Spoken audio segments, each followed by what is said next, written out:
the area that I think is the most undervalued area is vintage football. I really don't understand the reason why some of the all-time great football players, we can watch their highlights, we know their names, they played in big markets, but for some reason their cards just don't have the same kind of value.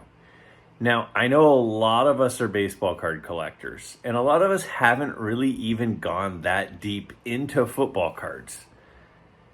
But in this video, I'm going to go through 20 rookie cards from 1965 to 1979 that I think are some of the best rookie cards of some of the best players out there. I'm going to rank them. I'm going to give you a whole bunch of information about each, including the population reports, the recent sale prices, the price values.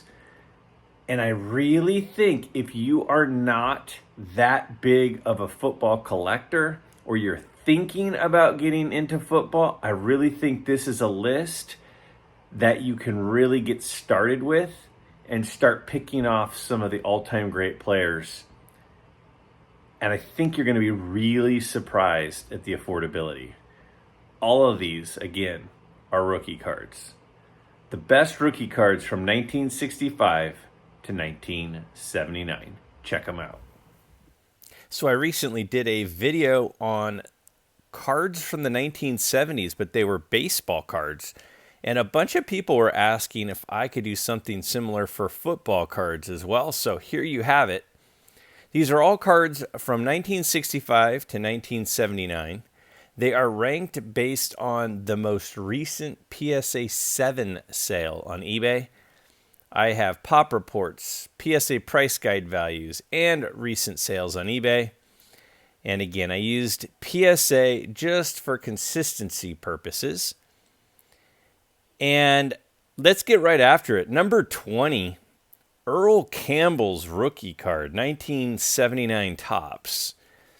I mean, this guy was an absolute machine in the backfield. His career did not last that long, and that's the thing about some of those older running backs is they took so much punishment that their careers were fairly short.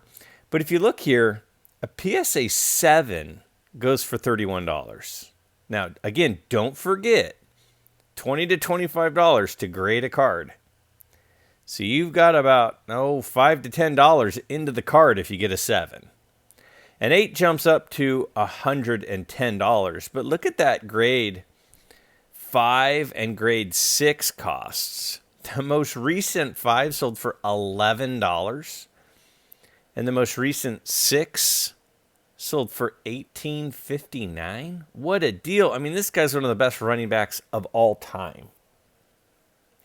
Number 19, an absolute stat machine as a quarterback. Dan Fouts on the West Coast had so many yards and really was a massive passer. His PSA 5 is $28 and a 6 is $31. A 7 is $48 for his rookie card. Again, it jumps up at about an 8. You can see down on the pop report, there's only about 2,500 of them that have even been graded. 9 jumps up quite a bit. You can see there are less than 300 of those in existence. But kind of unbelievable that such a prolific passer is so affordable. It's even also interesting that he's less than Joe Theismann. Joe Theismann, not a Hall of Famer, very famous for his personality, his massive injury that he suffered. But, a 5 is $16, a 6 is $22, a 7 jumps up to $55. But a cool card and a really well-known player. Cool note about Joe Theismann and Dan Fouts is they both signed through the mail still. So if you were to pick up one of their cards and look up their through the mail address, you could get them signed. And Fouts is free, I believe. He might, maybe he charges a few bucks, and if Theismann, I think, asked for a donation, but kind of cool. Next up, we've got Steve Largent. I mean, a really, really good wide receiver. One of the best, if not the best, wide receiver from his era. And if you look, again, $22 for a 5, $25 for a 6. I'm telling you, vintage football stuff is so affordable. I mean, even an 8 is $126. That was the most recent sale. Now, the PSA price guide says it's $120. You can see up there. And again, look at how few have been actually graded. There are not a ton that have been graded. Football cards are a little rarer than baseball cards because they were not as widely purchased and circulated. Another very good player, Lynn Swann, another Hall of Famer. His card in a 5 is $55, and for that 7, it jumps up to about $88. But again, keep looking at the population reports down there. The numbers are very low across the board on these football cards from the late 60s and early 70s. Now, this one obviously being from the middle 70s. Lynn Swann, a very popular player for a very popular team. You know, when we think of baseball, we think of, the big markets are New York and LA. But when you start talking football, Pittsburgh's a pretty big market football-wise. And a very good player for, again, a very, very affordable price. An unbelievable running back for a very famous team, Tony Dorsett, was also a phenomenal college player. But again, look at these prices. A 6. A Tony Dorsett rookie in a 6 for $37. And you're dropping $25 to get it graded. So you got about $12 into the card. You can get a 7 for under 90, even an 8. You start getting up to an 8 and it's 115. I mean, an incredible running back, highlight reel runs, and a very famous team, a very big market when you're talking about football and the Cowboys. And, it takes it to be a 9 for it to really get expensive. At $761 being the most recent. Next up, another outstanding passer, Ken Stabler. Kenny Stabler, again, a West Coast guy. There was a lot of West Coast teams started in the late and mid 70s to start having some of these passers that were racking up big numbers. And Kenny Stabler for the Raiders, it's again blows my mind that his card in a 7 is just $155, but keep looking at the 5 price. And again, let me just continue to harp on the point that nowadays, the way that PSA is grading, a card that is recently graded in a 5 is a really sweet card. So you're getting a nice looking card for $33.59. Now, not a Hall of Famer, but a very famous player, Brian Piccolo, obviously is a famous player from the movie Brian Song, where his friendship with Gale Sayers is on display. Got sick and ended up passing away. It's a very famous card. That 69 set is a brutally tough set. And I know younger collectors are probably not familiar with the movie. I remember seeing the movie when I was in about 4th grade. I think one of my teachers showed it in elementary school. And what a cool story about the friendship between Brian Piccolo and Gale Sayers, and seeing that relationship and friendship, but a card that I've always had an eye on because of that movie.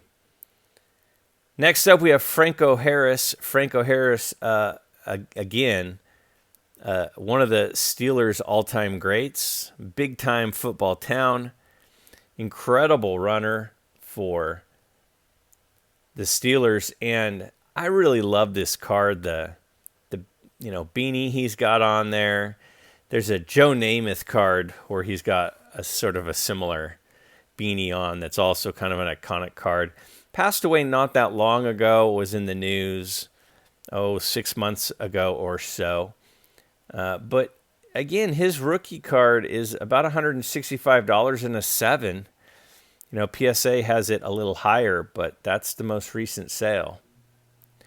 Bob Greasy, did a lot of announcing, was in the news beyond his playing career. Son was a good quarterback as well. And his card, again, you're looking at a 5 is $80, and a 6, which, again, if it's a recent grade and a 6, it's a really nice card. At $115, you can see that the PSA price guide continues to be a fair amount higher than what they're actually selling for on eBay. One of the reasons I don't just go off of a price guide like PSA is because sometimes it's high. But again, look at that pop report. Not a ton of those have been graded. Another big-time running back with some incredible statistics and highlight reels is Larry Zonka. This guy was a human wrecking ball. Obviously, he also went into television later on after his playing career. Very likable guy. PSA 6 for $90. An 8 is $310. And that's in a really, really tough set. The 69 football set is just brutal with the borders. There's a famous Gale Sayers card in that year. There's a Johnny Unitas in that year. But a couple of the big-time rookie cards are the Larry Zonka and then the Brian Piccolo, which we took a look at earlier. Very affordable, even with the difficult task of getting them graded in a high number. Now, a polarizing player here in O.J. Simpson, his card in a 6 goes for just over $100, and then in a 7 about $242 is the most recent sale. Obviously has an incredible playing career, incredible highlight reels, but then, after his career, he obviously found himself in quite a bit of trouble and in the news. I could see why some people would not be into buying O.J. Simpson cards, which is probably one of the reasons that the values are not much higher, because there are some people that just aren't interested. But an absolutely phenomenal athlete and player, and his cards are still very affordable. Next up, one of the best defensive players of all time, and one of the only couple of defensive players on this list, is Joe Green. Now, again, a Steeler. Steelers produced a lot of great players during the 70s, and Joe Green in this 71 set reminds me so much of the 75 Topps baseball set. Is just brutal on the coloring, on the borders, the edging, the corners.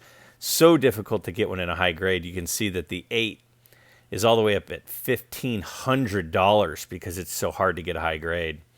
Even a 5 is $83. Very popular player, very intimidating player.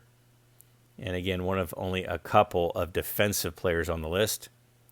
One of the all-time greats is Walter Payton. Now, this Walter Payton card, the population report is quite a bit higher here.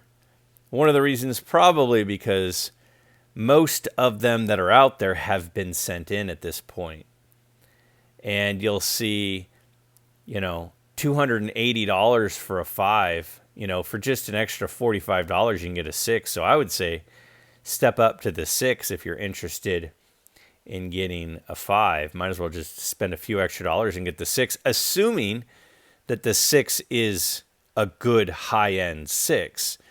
As always, you don't want to just buy the grade. You want to buy a nice copy of that grade. All the way up to number 6 already. And a lot of quarterbacks and a lot of running backs on this list. And one of the most famous quarterbacks is Roger Staubach.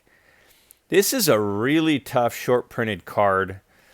Really hard to find in good condition. The centering on this card is really, really hard. So it prevents a lot from getting a very good grade.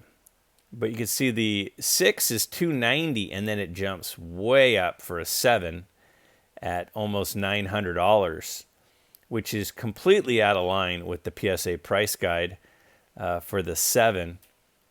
The 8 has it high, but the 7 has it low. And again, most Roger Staubachs have been graded, but the pop report is still fairly low.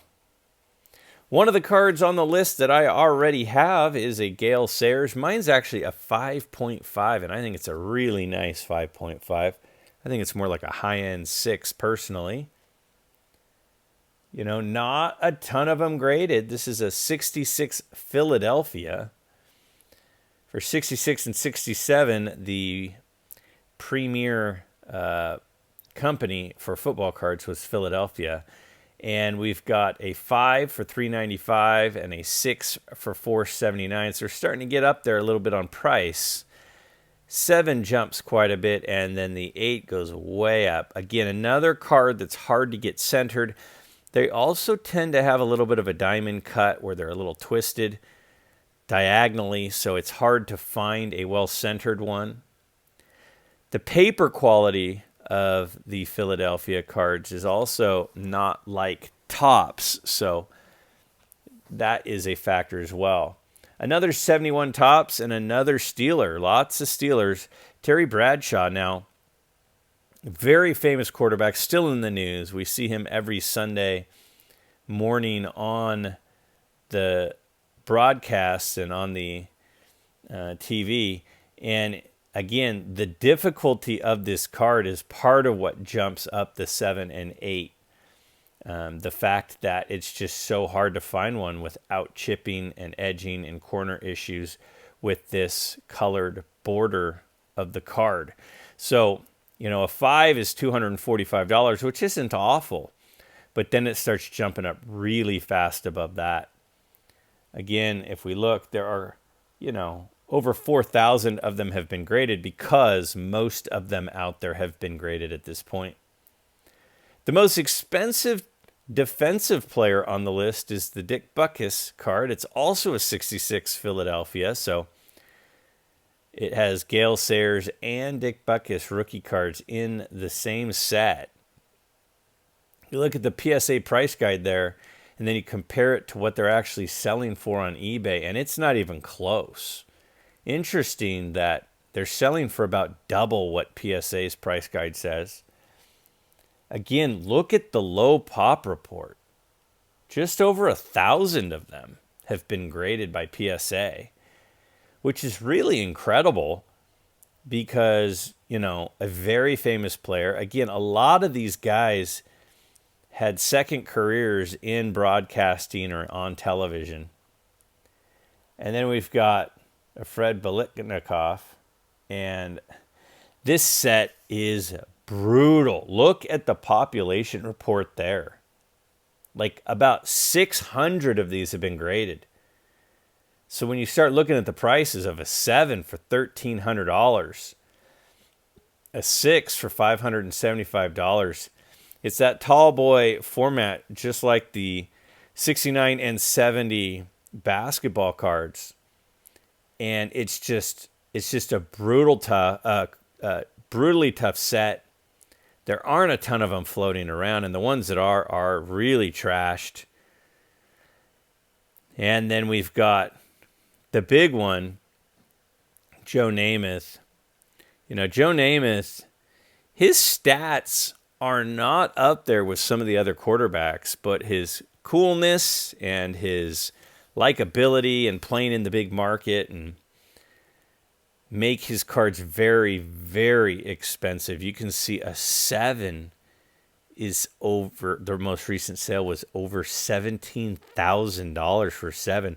There is not a 6 or an 8 that have been up recently. And again, look at that low population report. I'm telling you, vintage football has low populations and it has low prices. I really think as the modern football market continues to soften, and it will continue to soften, those collectors of all those modern football cards are going to go vintage, and they're going to start going after a lot of these cards. And I think the window is starting to expire on getting them for an affordable price. And we are past that window on Joe Namath.